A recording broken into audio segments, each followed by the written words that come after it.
बिस्मिल्लाहिर्रहमानिर्रहीम। लाखों करोड़ों दुरूदो सलाम नबी पाक सल्लल्लाहु अलैहि वसल्लम पर और उनकी आल पर। मैं हूँ कुलसूम हाशमी और आप हैं मेरी यूट्यूब फैमिली का हिस्सा। अल्लाह से दुआ है कि आप जहाँ कहीं भी हो खैर खैरियत से हो। अगर अभी तक आपने मेरे चैनल को सब्सक्राइब नहीं किया, चैनल को सब्सक्राइब करें, लाइक करें, कमेंट्स करें और बेल आइकन के बटन को जरूर प्रेस करें ताकि मेरी आने वाली हर नई वीडियो आप तक पहुंच सके। नाज़रीन, बाप और जो बेटी है इसकी जो मोहब्बत है वो बहुत लाजवाल होती है और जो बेटी हैं वो खास तौर पर अपने बाप के बहुत करीब होती है। मगर एक ऐसी खबर मेरी आंखों से गुजरी कि जिसको देखकर बहुत तकलीफ हुई कि किस तरह जो है बाप ने बेटी के साथ वो जुल्म किया कि जो जमीन है वो कांप गई है और किसी को भी अपनी आंखों पर यकीन नहीं आ रहा था। यह मंजर देखकर जब पुलिस घर में दाखिल हुई, पुलिस ने क्या देखा कि पुलिस जो है अपनी आंखों पर यकीन नहीं कर रही थी। उस मुल्क में, बाहर के मुल्क में जहाँ के जानवरों के साथ भी लोग जो है बहुत अच्छा सलूक करते हैं, उनके हकूक का ख्याल करते हैं, वहाँ वहाँ जैसे मुल्क में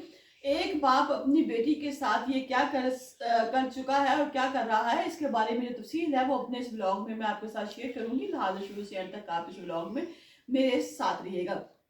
नाज़रीन, ये जो 36 साल मार्क है और इसकी जो बेटी है वो 6 साल होप है। अब ये जो मार्क है इसकी शादी जब हुई तो शादी के कुछ ही अरसे बाद उसको एहसास हुआ कि ये और जो इसकी बीवी है वो दोनों इकट्ठे नहीं रह सकते और इन्होंने कहा कि हम जो है वो डिवोर्स ले लेते हैं। अब जब दोनों में डिवोर्स हुई उससे पहले ही इनके घर ये जो बेटी है ये होने वाली हो गई, डिवोर्स होने तक जो बेटी है ये पैदा हो गई। अब जी बेटी की कस्टडी का मसला पैदा हो गया कि बेटी को अपने पास जो है वो कौन रखेगा। अब कभी अदालत से रुजू किया गया, अदालत ने जब इस बीबी को डिवोर्स दिलवाई, अदालत ने कहा कि जो बेटी है उसके लिए माँ भी बहुत जरूरी है और बाप भी बहुत जरूरी है, क्योंकि अब बच्चे जो हैं वो सफर करते हैं माँ बाप की ये हालात और वाकयात देखना। अल्लाह का शुक्र अदा करें कि हम जो लोग घरों में बैठे हैं, कभी आप जाएं अदालतों में जाकर देखें, वहां पर ऐसे ऐसे केस हैं कि जो बच्चे हैं वो बेचारे रूल रहे हैं, माँ बाप एक दूसरे से छुटकारा चाहते हैं और वो एक दूसरे पे ऐसे ऐसे घिनौने और गंदे इल्जाम लगाते हैं कि सुनने वाला जो है वो भी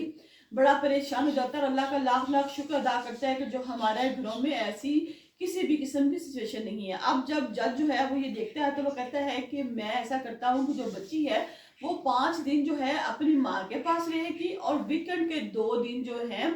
हफ्ता इतवार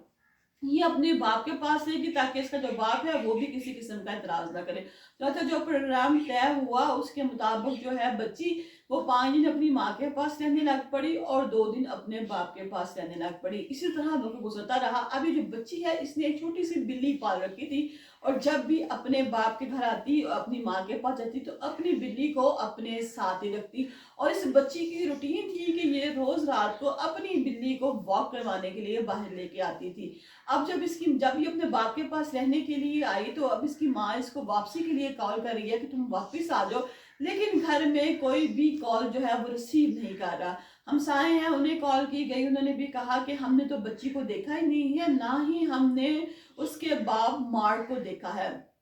पुलिस को फोन किया जाता है और बताया जाता है कि 3 दिन से जो घर है इसमें जो लोग हैं ये बाहर नहीं निकले। ये ऐसा तो हो ही नहीं सकता कि जो बच्ची है वो अपनी बिल्ली को सैर करवाने के लिए बाहर ना आए, तो लिहाजा इस घर में अंदर से दरवाजा बंद है और कोई भी बाहर आ जा नहीं रहा। आज 3 दिन हो गए और जो बच्ची की माँ है वो हमें कॉल कर रही है और पूछ रही है। अब पुलिस जो है वो उनके दरवाजे पे आ जाती है, दरवाजा खड़काती है, लेकिन पुलिस के पास जो है किसी किस्म के भी लेटर नहीं होता अथॉरिटी लेटर के वो दरवाजा तोड़ के अंदर जाए। पुलिस जो है वो वापस चली जाती है और फिर जाके एक अथॉरिटी लेटर लेके आती है जिसपे लिखा होता है कि ये जो है आप दरवाजा तोड़ के पुलिस वाले अंदर जा सकते हैं। जैसे ही पुलिस वाले दरवाजा तोड़ के अंदर जाते हैं तो क्या देखते हैं कि देख के उनकी जो अपनी तबीयत है वो ऐसे हो जाती है, जो है परेशान हो जाते हैं कि एक साइड पर बिल्ली मरी हुई पड़ी है,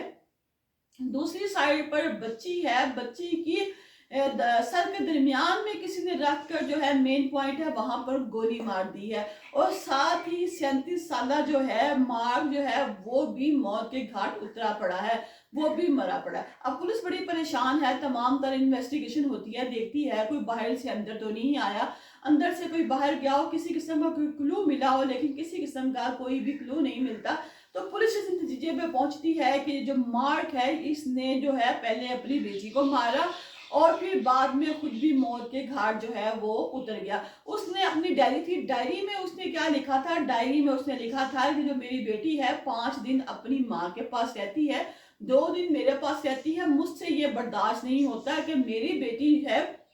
वो कम टाइम तक जो है मेरे पास रहती है। इस सिलसिले में उसने लिखा कि मैंने अदालत से भी रुजू करने की कोशिश की, लेकिन अदालत ने कहा कि बच्ची छोटी है, इसको माँ की ज़्यादा ज़रूरत है, लिहाजा हम 5 दिन इसको इसकी माँ के पास रखेंगे और फ़कत सिर्फ 2 दिन जो है वो तुम्हारे पास रहेगी। इस पे मैं बड़ा आपदिद्दा हो गया, बड़ा परेशान रहता था कि मेरी बेटी मेरे पर कम अरसे के लिए रहती है और माँ के पास ज़्यादा रहती है। तो मैंने सोचा कि अब जो इसकी माँ है, जिस तरह मैं तरसता हूँ अपनी बेटी के लिए, अब इसकी माँ भी तरसेगी अपनी बेटी के लिए। तो मैं जो हूँ आज अपनी ज़िंदगी को ख़त्म कर रहा हूँ। मैं हूँ जो अपनी बेटी को जो है गोली मार दूंगा और मैं खुद भी जो है अपने आप को फायर मार लूंगा। और ये जो बिल्ली है ये मेरी बेटी को बहुत प्यारी थी, मेरी बेटी हर वक्त इसके साथ रहती थी। तो मैं कैसे कह दूं कि मेरी बेटी के बगैर ये बिल्ली रहेगी, लिहाजा मैं अपनी बेटी की जो बिल्ली है इसको भी गोली मार रहा हूँ।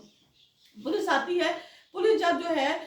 ये डायरी पढ़ती है, तो डायरी पढ़ने के बाद उतनी देर में जो ये बच्ची है इसकी माँ भी वहां पर आ जाती है और जब डायरी पढ़ती है तो वो भी अपनी बेटी को देखकर बड़ा दुखी होती है, बड़ी गमगीन होती है। लेकिन यहाँ पर अब कुछ हो नहीं सकता था, क्योंकि हमारे यहाँ बहुत से पेरेंट्स ऐसे हैं जो सिर्फ अपनी अंडरस्टैंडिंग, क्योंकि उन दोनों मियाँ बीवी की आपस में अंडरस्टैंडिंग नहीं हो रही होती, तो जिसके लिए बच्चों को बहुत ज्यादा जो है वो सफर करना पड़ता है। यहाँ पे छोटी सी जो प्यारी सी बच्ची है, आपने थंबनेल पे उसकी तस्वीर में देखी होगी, 6 साल जो है वो ये मौत के घाट उतर गई, सिर्फ फकत इसलिए कि जो बाप है वो कहता था कि मैं जो हूँ अपनी बेटी से दूरी बर्दाश्त नहीं कर सकता, मैं अपनी बेटी से दूर रहता हूँ, जबकि इसकी जो माँ है वो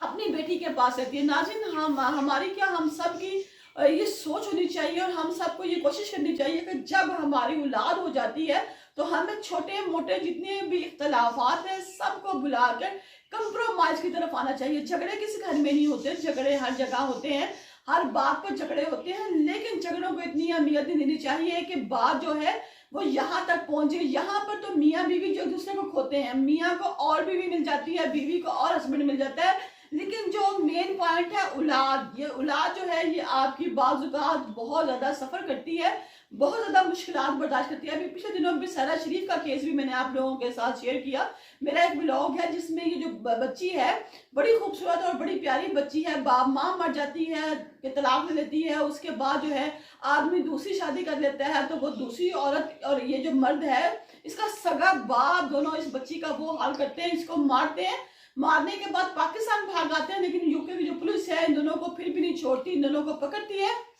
और इन दोनों को सख्त से सख्त सजा देती है। लिहाजा नाज़रीन, माँ बाप भी अपने ही होते हैं और औलाद भी जो है वो अपनी ही होती है। लिहाजा कोशिश करें कि जब आपके पास औलाद हो, जब आप साहिब औलाद हो जाए, अल्लाह ताला आपको औलाद की नेमत से नवाजे, तो किसी भी किस्म के ऐसे काम जो आपके लिए या आपकी औलाद के लिए परेशानी का बायस बने उससे इज्तनाब करें।